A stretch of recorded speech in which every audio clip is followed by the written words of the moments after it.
After this video, you will unlock a level of power that discipline alone can't reach. Discipline gets a lot of praise, and for good reason. It's the ability to do what needs to be done, even when you don't feel like it. For many, it's not about self-hatred, it's about self-respect. It's a tool that helps us build habits and stay consistent. But if we're being honest, discipline often feels like an uphill climb. There's a reason for that. Inside your brain, there's a constant battle between the prefrontal cortex, the part that plans for the future, and the limbic system, which wants comfort and safety right now. When we rely solely on discipline, we are essentially asking our logical brain to constantly bully our emotional brain into submission. It works, but it costs a lot of mental energy. It's like running a car at its maximum RPM. You'll get where you're going, but the engine is under constant stress. But what if you could change the engine? What if you could make the hard things feel less like a fight and more like a natural progression? The reason discipline feels so heavy for many is because it's often paired with hope. We hope our efforts pay off. We hope we're on the right track. But hope, by definition, contains a seed of doubt. It's a maybe. And when your brain perceives a maybe, it hesitates. That hesitation is where the friction comes from.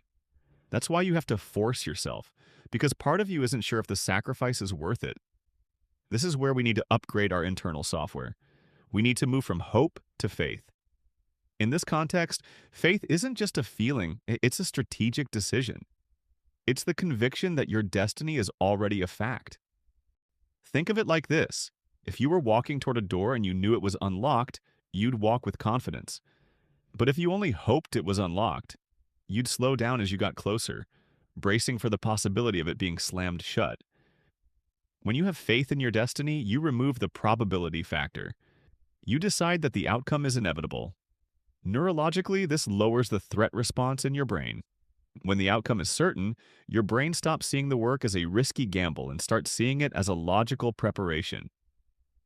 You aren't working to get somewhere.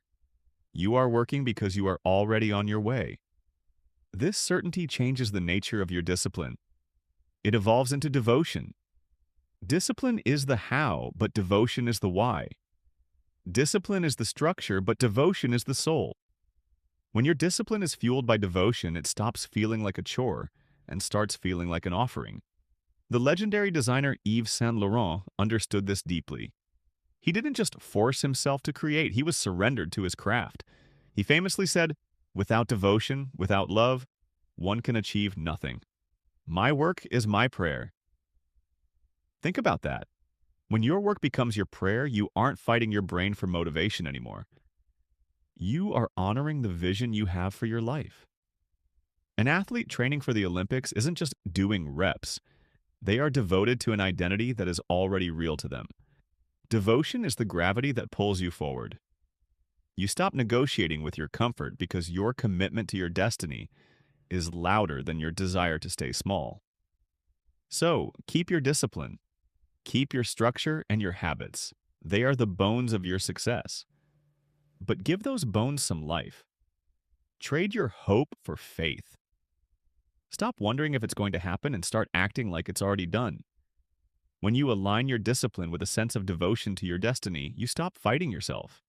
Now you are a person simply walking toward the life that was already meant for you. Did this help you today? If so, hit the like button to let us know.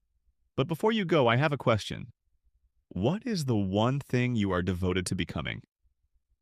Write it down in the comments, not as a hope, but as a fact. I'll be jumping in to read the visions you're bringing to life. For more on growth and mindset, don't forget to subscribe. See you in the next one.